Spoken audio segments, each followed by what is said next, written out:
More Bengals training camp news and the preview coming up with the Tennessee Titans coming up next on the Wincinnati Podcast. Yes. Hello, world. We got a special show as always. TJ Houshmandzada, Jimmy Chase, Coach Jimmy Burrow. Time to be a Bengals How do fan. you balance being a professional athlete and family obligation? Need your top 5 Bengals of all time. All time, man. Yeah. Shock the world.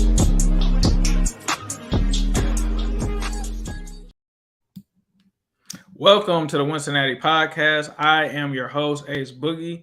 He is my co-host, Zim. Zim, what's up, bro? What's up, man? You know, I was just thinking I'm chilling and hanging out, talking football. Psych! I'm ready. It's time to get it on, baby. Like, I hope that wasn't too loud in your ears. I know you got a little flustered at the beginning because I don't know if it was Joe Burrow in that cart doing all that stuff, making U's, bucking U's, running, what he's doing and doing all that stuff like that. So I'm excited. We got a lot of things to cover today. I don't really know anything outside of my Who Day world. I got a couple trips planned coming up, so I'm excited about that. So I've been going to the gym. I'm working on a new diet. I feel good. As a result, I feel better. I feel good. So I'm not as tired at the end of the day, too. No, that's dope. I need to get with you on that because me and the wife, we about to take a trip this weekend. We're going on a cruise for our anniversary, so about to do take that. Shirt off. You gotta take that shirt off. Yeah, I don't know if the shirt is coming out, bro. I don't know if it's coming out. Shirt's coming off this year. Belly is out. I'm bringing it out. I'm bringing big boy Midwest with me. I'm bringing Midwest with me. Bringing Midwest with you for sure. But today we have a couple of things that we want to talk about. Trey Hendrickson is in peak Trey Hendrickson form. The guy that was getting all the pressures last year, the guy that was pretty much beating down on all of your favorite tackles last year is back in midseason form. So we'll be talking about him and what a nightmare he is. We'll also be talking about some injury concerns. There was a Drew Sample injury that happened today. So we'll be giving you an update on that and letting you know where the other players stand in terms of that with the Bengals. And then we'll get into the schedule breakdown. We will be continuing that on today's show. We'll be talking about the Tennessee Titans, who the Bengals did beat in the playoffs, where Mike Hilton had a pivotal game against them. But we'll talk about those topics coming up next on the Wincinnati Podcast. I'm really the best in the league. You know that. Y'all didn't respect me. All right, let's talk about it. Trey Hendrickson is having a great camp. Those are what we're hearing from reports surrounding Paul Brown Stadium. For me, this isn't a shock because ever since we pretty much signed Trey Hendrickson, this has been a guy that honestly has been one of the top NFL players in the league. He's been somewhat underrated. I think we've talked about it on Twitter, the fact that in the last 2 seasons, he is only a half sack shy of Myles Garrett's total in the same number of games. Some people might try to say, hey, Myles has hurt a lot and stuff like that. But no, the same number of games, 31 games. They have a very close sack total. Then you also have TJ Watt. So he's in there with elite company. So it's not really a surprise to me at all that this guy's up there. What are your thoughts about Trey Hendrickson having a great camp so far, Joe? Trey Hendrickson is out there is a dog. He took some time off to spend some time with his wife. I thought that was dope. That is dope. He came back 1,000,000 miles, 100 miles per hour, running through everybody, killing people today. He's a madman. He actually had a rep where he tore them up and got in the backfield. And after, the straight up sack, he's like, yeah, now go kick the field goal. Like, he's a menace. So as we see guys like Trevor Penning just fighting people and insulting people at camp and getting kicked out, we see the opposite end of a savage where that's one that's actually fixated on playing football and making his team better. I think Trey Hendrickson, I'm very glad this guy's on our team because he's balling, bro. Like, he's on a mission. If they can give him some other guys on that line that can bring that pain with him, it's gonna be trouble. Yeah, he just dominated the 11-on-11s with multiple sacks. Let's talk about the defense, though. Like, we've seen flashes from Gunter, all kind of stuff going on. Like, What are your thoughts on just the defense in general? We kind of talked a little bit about Akeem Davis-Gaither. It seems like Von Bell and a lot of these guys are really just making impact plays. Is this a product of the defense just picking up where they left off last season? Is it a product of Joe Burrow not being there so that they don't have the same looks, or is it just that this defense is getting ready to cook? I always feel like the defense is always going to be ahead of the guy, the offense. I know there have been about 2 days that I've been seeing people noting that the offense actually had a better outcome. I just think that the defense is, more seasoned, more experienced. Everybody knows where they got to be. And when you're a football player and you're not thinking about your next move, that is probably one of the, that's how you can put those measurables out there into play, and a lot of times guys don't get to their full potential because they're thinking too much. And these guys, we keep on hitting that same nail on that with the hammer on the fact that these guys are coming back and we retain 99% of the whole entire team. And then you talk about guys that we did lose, like Ogunjobi. Now, like that, maybe that's the guy. Maybe Zach Carter's the guy that goes next to Trey Hendrickson. You saw guys popping up like Mike Hilton, Bailey, and Carter, Dax Hill on one-on-ones. I know I might be going out of turn. Sorry, Ryan, but I'm excited about the defense.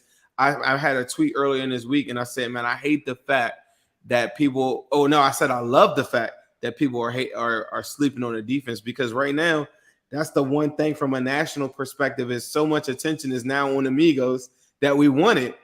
And now they really aren't talking about the defense, which I think is really cool too. DJ Reader had some really good comments too. So there's a lot of guys that I just feel so good in the position that they're in. They don't have to think. You got young dudes like Dax Hill in a position where, hey, look, I'm into the fire and I have to relish in the moment and I'm gonna take advantage of my opportunities. Yeah, so they got the offense running gasters. We saw that today. We got a little video of that happening.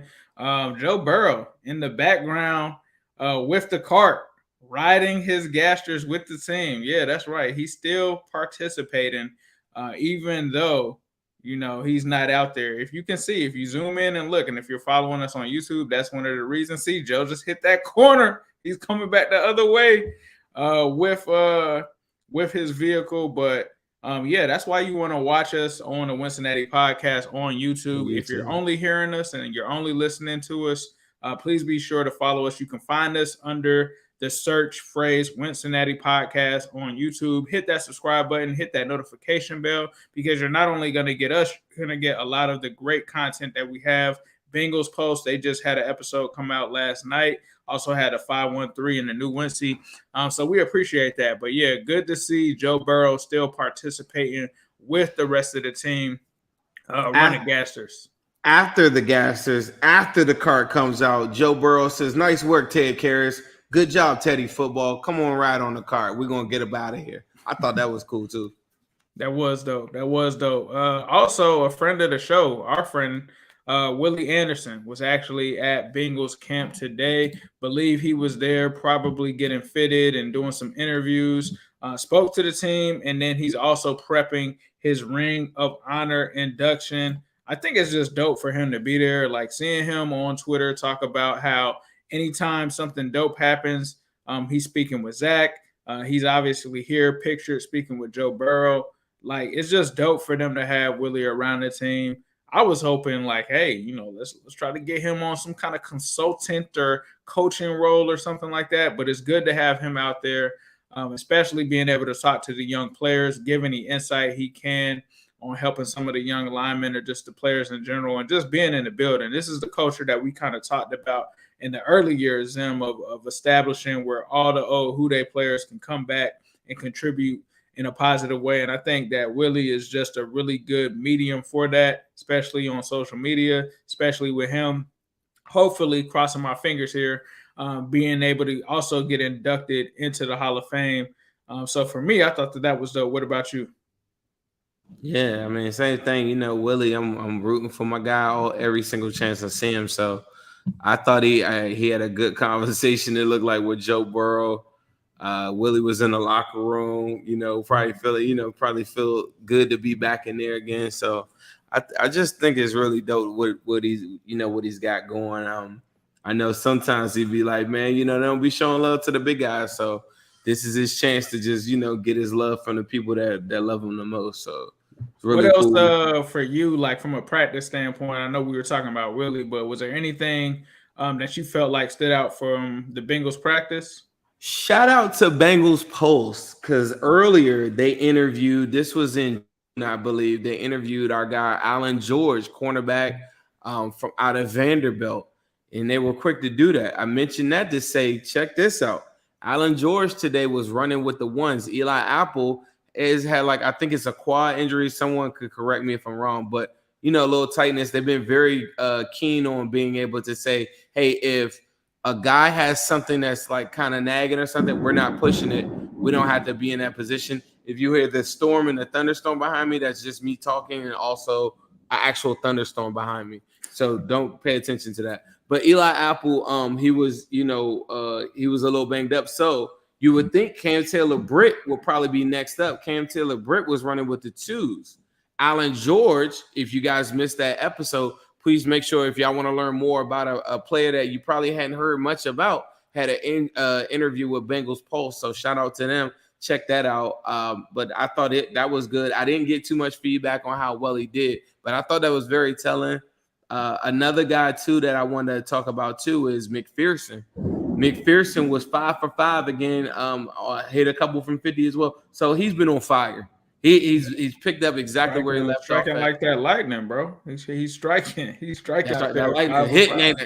I love lightning, though. So I got the lightning bolts. I love lightning. That's crazy because the last time we recorded, I was had it in the lightning. And all right. That, so. It's something about that. We're connecting with the energy in the weather or something on this thing, because it's a crazy one. Crazy storm that's going on right now. No, for sure. You talked about injuries, especially with Eli. Another big injury that happened was Drew Sample left practice with a knee injury. He was actually treated on a cart, so we'll have to hold our breath there. But as we were kind of talking before the show, I feel like that potentially makes that a thin room there, because you talk about how we have Hayden Hurst, who we love to talk about, but Hayden Hurst has had some times where he hasn't been able to stay 100% healthy. Who is the next man up for you? Because we kind of talked about the fact that there's Mitchell Wilcox. You've got possibly Thaddeus Moss. Do you think that the Bengals should make a play for a tight end just in case this is potentially season ending, or where do you think we go from? And the crazy thing is, the tight ends that I want, we were talking about Jeremy Ruckert, I think, off air and stuff like that. Teams aren't willing to give out those guys, but some of the guys that got picked up early in free agency, like the Tyler Conklins, maybe I'm just picking Jets players, right? But they're like, if you look, bro, like if you and then look at Baltimore, they took the guys like Kohler, guys, good depth piece guys. So I think the Bengals are going to lean on Thaddeus Moss. I know that we're going to get a bunch of those comments on there. They're going to lean on Shrek. And then also you got our guy Wilcox, who I think will probably, for my money, I think that will be the next up. Frame-wise, body size-wise, athleticism-wise, I think, if you've ever seen him in person, he's a huge person. I think he'll fill in the role that Sample could do, no problem. I think if the Bengals wanted to double down and just give themselves an insurance policy, maybe bringing in a Jared Cook just as a camp body, give people information, do their thing. Maybe he wins out and gets a spot in it. I know I talked to who was that? There was a guy that I was talking to on Twitter Spaces yesterday. It was like, bro, he single-handedly lost his 3 games last season. So I know that was a guy that people had brought up. I think it was Paul Daner was saying that Jared Cook is a guy. If you remember in the game that he had against the Bengals, he actually had a couple of big catches in that game.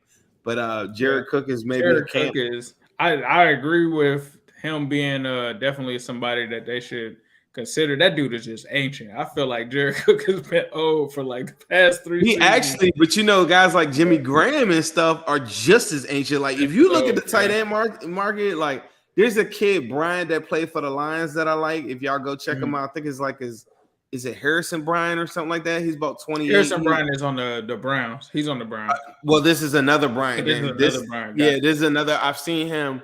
I'll pull it up, but he's 28. He's not older. But That I don't seems know. like a dude we could go after, though, like you said. But see, I don't know if he gives you much more than the guys that are already on your team. To me, it would have to be a guy with more upside than that. To me, so it's almost like, can you move Adeniji for a tight end piece?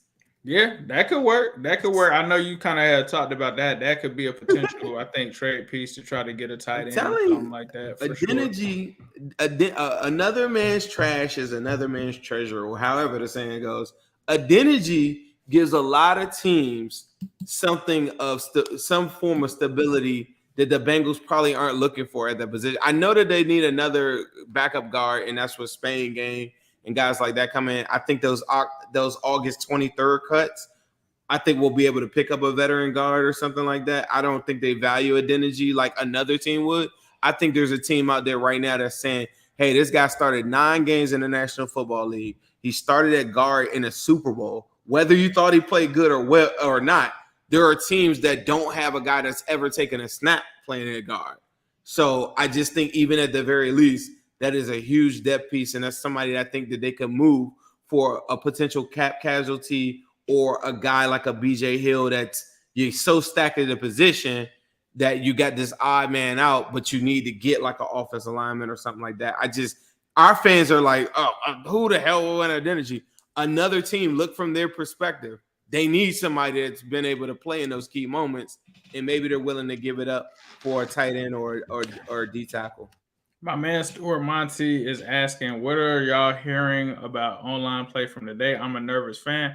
I wouldn't personally read too much into it. I was actually talking to the producer Ryan about that before the show. I just don't think without Lyle Collins really out there, without all of our starters out there, that you could really take anything that's going on. I think you should probably take it with a grain of salt, because I don't think like right now you're seeing the full force of the offensive line.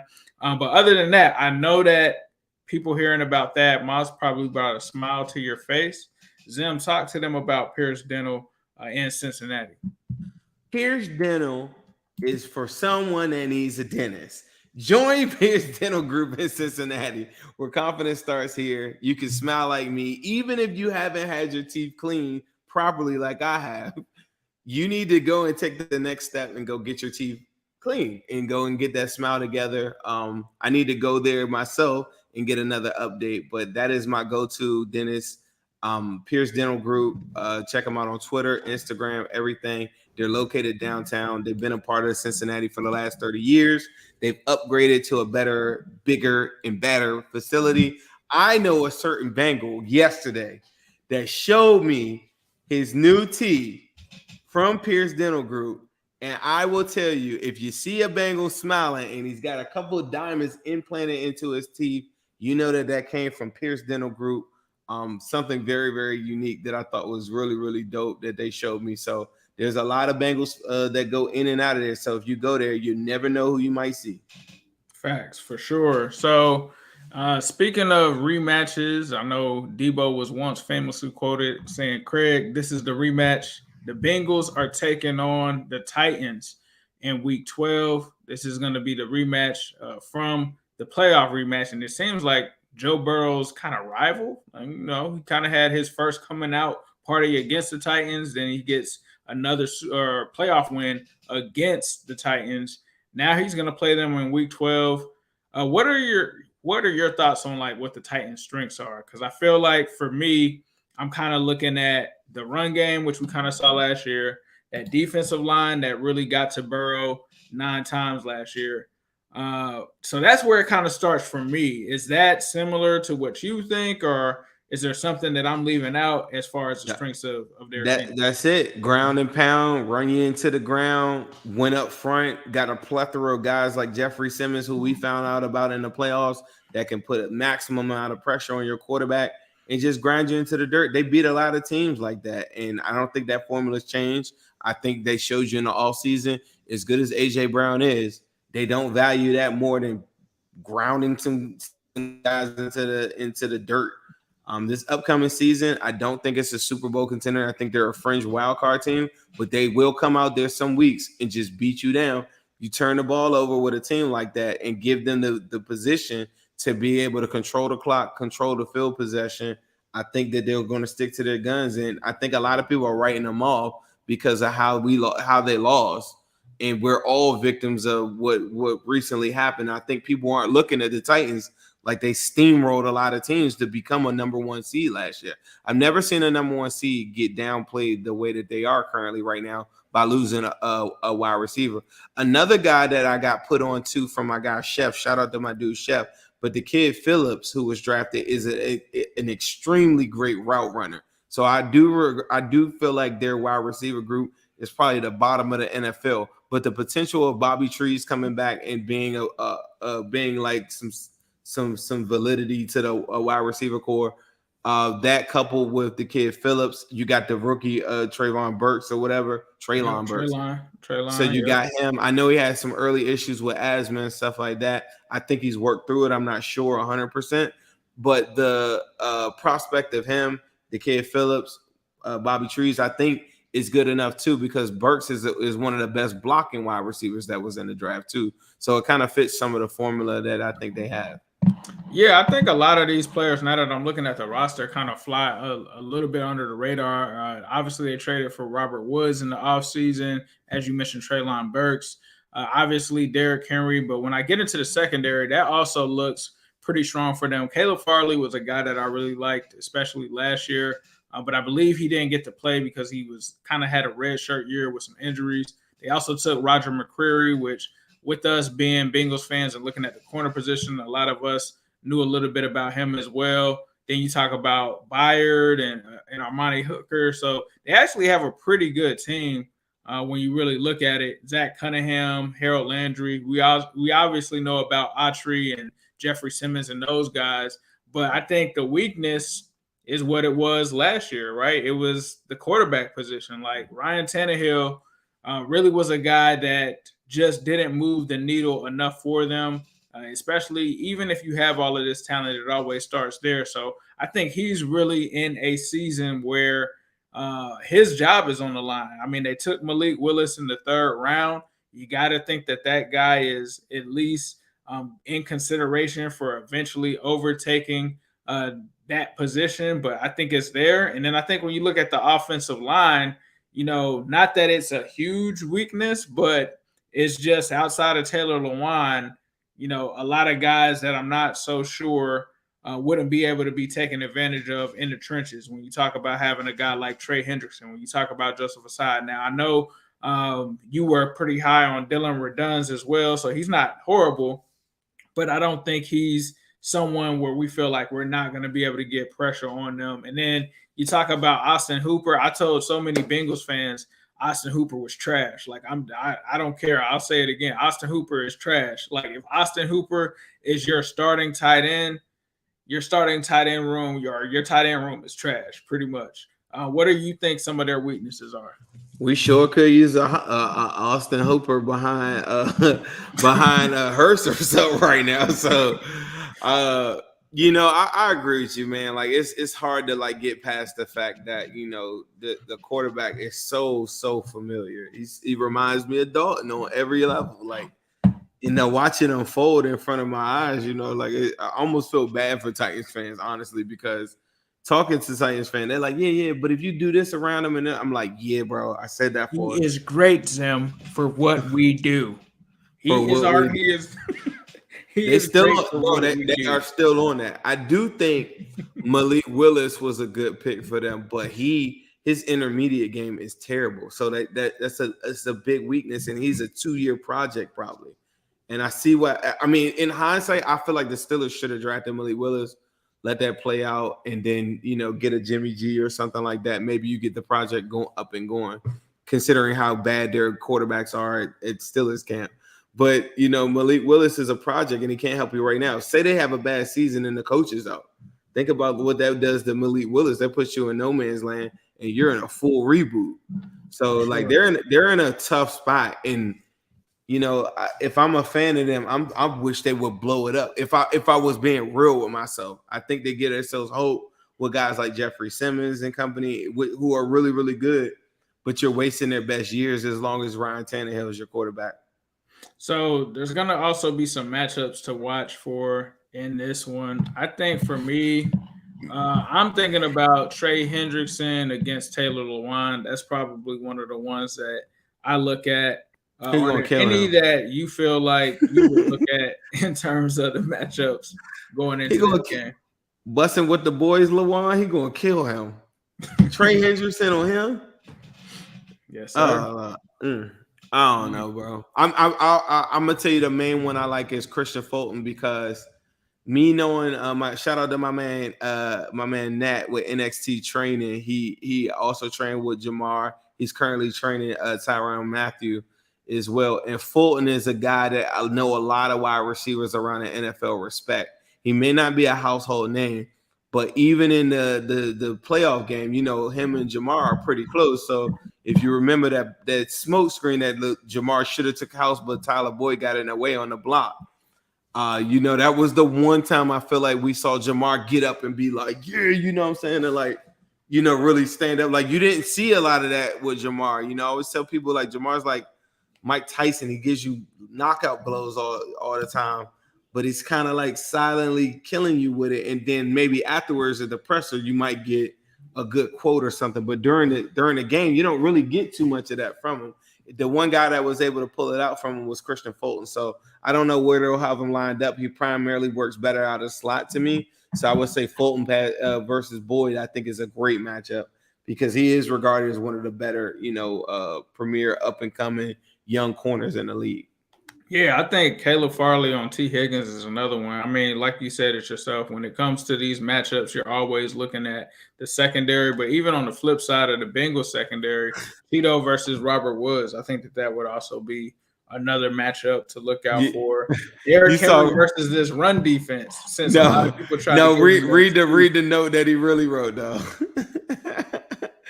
You already see that he said Clay Johnson versus Derrick Henry. If y'all remember, that's the guy that made the 4-for-1 stop because they told us that we didn't have Ogunjobi and DJ Reader versus him because apparently a lot of them were making some excuses like, oh, he wasn't 100%. Yeah, we want to see that run defense against him this season. Ryan is petty for that though. Clay Johnson versus Derrick Henry. If you're a Titans fan.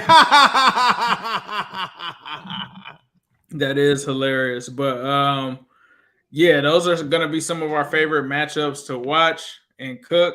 And speaking of cooking, let's talk about Midwest Best Barbecue and them cooking up some of those Uno wings. They tell me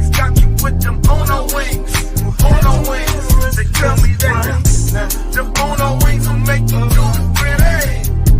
The Uno wings will make you do the pretty. Uno wings. Come and get them Uno wings. Uno wings. Who they gonna beat them Uno wings? Uno wings. Jimmy's got you with them Uno wings. Uno wings. They tell me that the Uno wings will make you do the pretty. The Uno wings will make you do the pretty.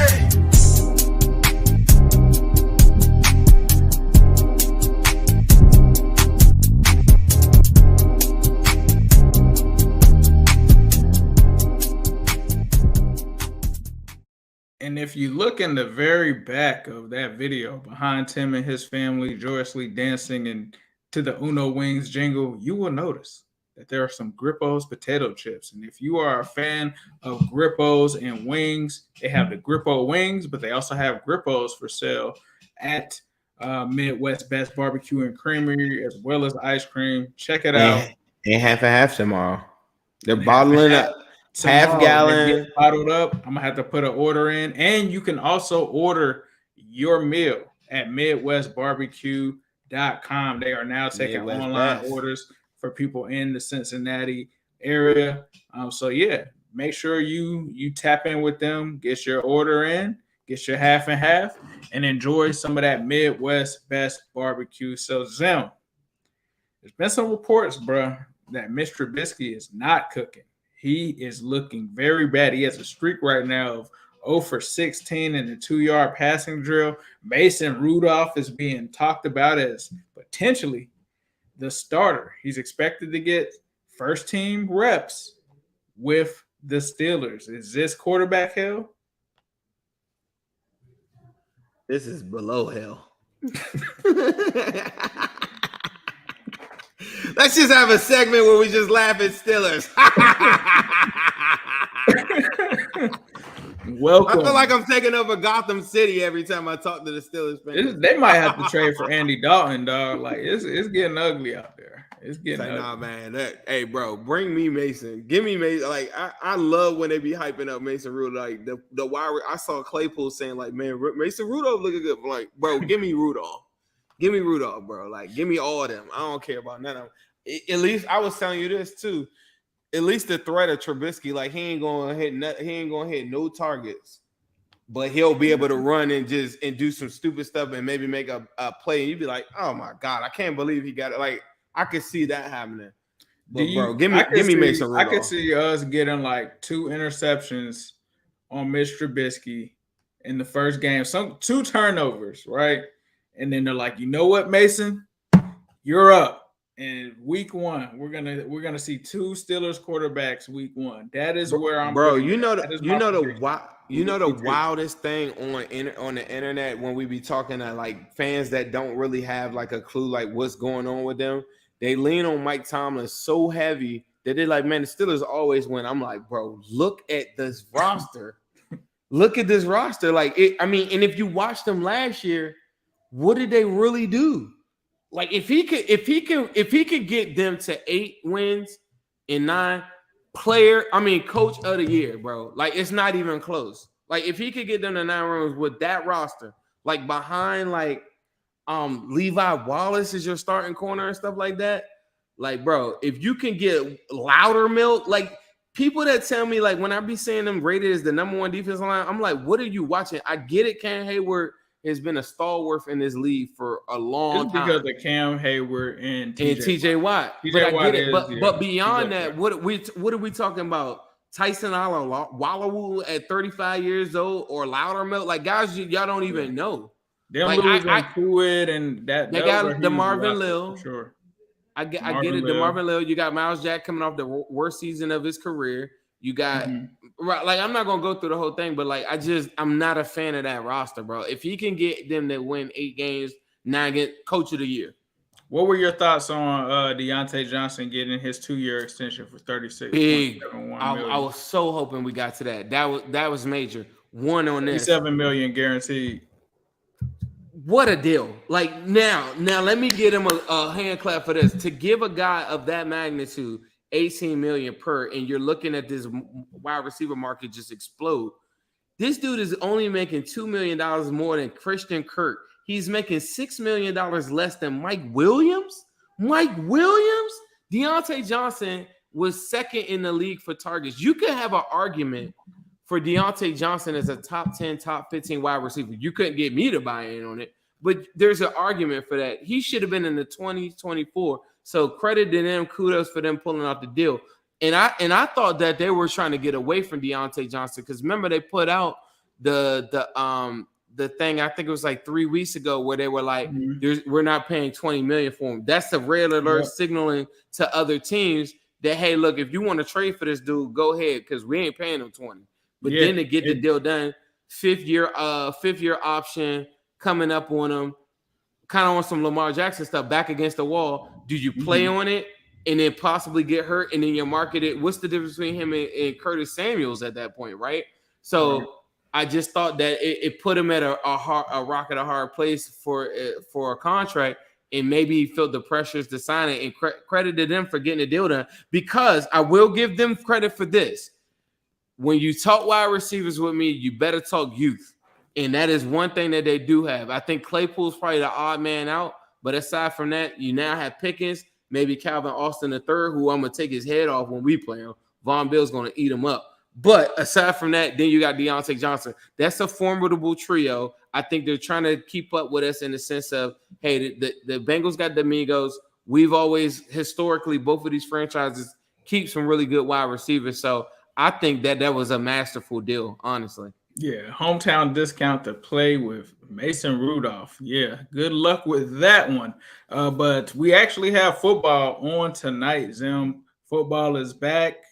We've got the Jags and the Raiders. But honestly, like, how necessary do you think the preseason is for the Bengals? Because I feel like for me, I'm obviously going to be, and I think a lot of us are also obviously going to be looking at the rookies and some of the young players. But outside of that, with Joe Burrow not really being there, with it likely being that Chase is probably not going to touch the field in the preseason that often, how necessary do you think this preseason really is for us? I could care less. They could skip the whole preseason. Especially I was telling you, game, like nobody's gonna like. Joe Burrow played a total of 3 quarters last year. Like I don't even see a reason. I don't even honestly. If it were them playing against like Chiefs, game 1 or something, maybe I'll be saying, hey, look, you don't want to look bad on a national team. Like considering who we're playing week 1, not to say that they aren't worth it, because any team in the NFL will beat your butt. But considering what we know about the Steelers and what we want to do, 3 snaps and 3 handoffs. You had said 3 quarters, but yeah, it was 3 snaps and 3 handoffs. No, oh, that's what I'm sorry. Yeah. 3 snaps and 3 handoffs the whole time? Yeah, that's all he did, bro. I remember that. He barely played. It was like 3 snaps and then none of them were passes. It was just 3 handoffs. I want to challenge everybody when what this is what the opposition does to me a lot, and I think it's silly because it's because of their psyche and they're trying to build up confidence in their team. They'd be like, come on, let's look through your schedule. Let me look 1 through week 1 through 7. That's probably a loss. That's probably a win. I'd be like, shut up. I don't care. As long as the Bengals get to the playoffs, you know that you can't beat me. I don't care about your exercises. Don't care about your what week you think you about to play. Like, I don't feel like that's a place of arrogance. I just feel like if the Bengals come into the playoffs healthy, it's over for you. I don't really care about preseason games or any of that stuff. Get me to the playoffs healthy, and I'm good to go. Give me a number 2 seed, and I'm ready to cook for real. Home games at Paul Brown Stadium, and I'm going to work. For sure. Well, just make sure that you guys continue sticking it here with us, because we're going to bring you all kind of continued coverage on Bengals training camp. So please be sure to hit that subscribe button. We truly appreciate that. And then also don't forget, there's going to be some games, especially I believe the Dallas game, where some of our partners are actually offering some cheaper flights to Dallas. So if you are planning to go there, definitely be sure to check out Fans of Cincy. We've got some stuff there that are actually offering a little bit lower flights right now. The average is about $768. They actually have it for about $6. So if you're looking to save some money there, definitely book with them. They're going to make sure that you get food, a place to stay, tickets to the game. You can do that all in one place. So definitely be sure to take a look at Fans of Cincy. Sorry, we got some excitement going on in my home downstairs right now. I'm about to say he's excited. He's excited about Fans of Cincy. That's crazy. Well. But fansofcincy.com got him hit. To stick with us Tuesdays and Thursdays at 7:30. We got a special guest next week. MJD is joining the show. Thank you guys. Zim, was there anything that you wanted to say before we get out of here? No, not much. I know we got one quick thing. We do got a kickoff, like now from a preseason standpoint, we got to see some of these battles play out. But the kickoff, Drew Chrisman is out there hitting dingers, I'm told. So Chrisman versus Huber I have is been on. Here. I heard the leg is strong. Pause. But I heard leg is strong. So look, if we, that is something that I don't want to undermine the fact that we do need to build up some of the young guns, weed out like some of the back end of the roster with the preseason. So I am intrigued by that. But the Chrisman versus Huber one is something that I think the Bengals actually in preseason might put themselves in some positions just so that they can punt. I don't have much more than that. For sure. I'm excited. Thank you guys for tuning in to the Wincinnati Podcast, and we'll see you guys next week. Subscribe. Hit the Hello world, we got a special show as always. TJ Wincinnati, Jimmy Chase, Coach Jimmy Burrow. How do you balance being a professional athlete and family obligation? These are top 5 Bengals of all time. All time? Yeah. Shock the world.